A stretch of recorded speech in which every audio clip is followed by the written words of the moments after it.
Sam, I'm curious as to like the beginnings of Outlander, because Outlander is such a huge show. It's fantastic. It's been on 5 seasons now.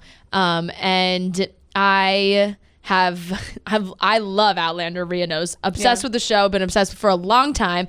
And I wasn't really aware of the full culture around it until I started watching, and then I started to read the books, and then I started to kind of see the fan nature around a franchise like this. They're so dedicated. They're so dedicated to the characters and the story. When you first kind of auditioned for the role of Jamie Fraser, what kind of pressure was there for you? Like, did you realize how massive the love for Jamie was before the show even started?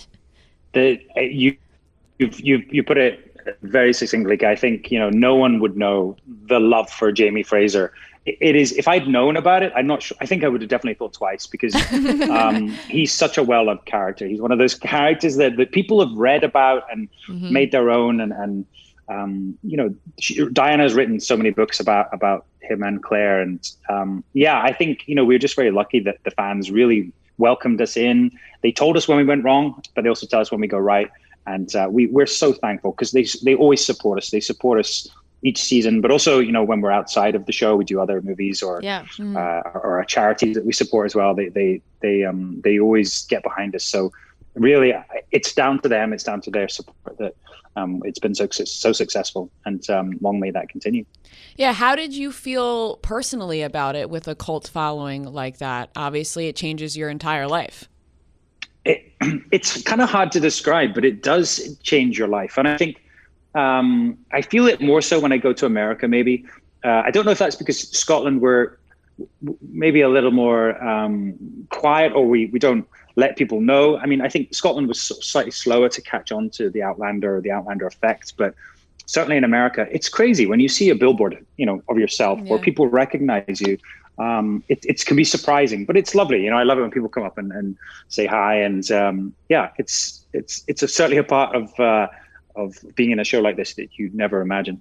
Yeah, and what's cool now is, obviously Outlander is on Stars, so if you go and watch it there, but also with Outlander being on Netflix, it has kind of introduced a different audience to it as well. I believe season 4 actually just came onto Netflix this week, which is, huge. Because people wait, if maybe you don't have a subscription, things like that, they wait for it on Netflix. Season 4 is on Netflix now, but there are 5 seasons, and it's been a little bit of time now, and I think a lot of people we know a season 6 is coming. We've been told that it is happening at some point. But do you have any information on when we would be getting a season 6? Yeah, come on, tell us. We're your friends. Sure. No, it is happening, and it will be out at some point. But you're right. The show is now obviously on Netflix as well, and I think it's really brought another audience to the show and given it a new life. And you're right, people can go to Netflix, they can binge it all, go over to Stars and watch season 5 and 6 when it's finished. So we're excited as well. It's been too long. We had almost a year off from last season, so we're excited for people to finally get season 6. Is this the longest break that you've had in between filming seasons? Because you guys, starting from season 1 ongoing, it was pretty consistent of like the time of when new seasons would be released. Is this the longest it's been since you guys have filmed?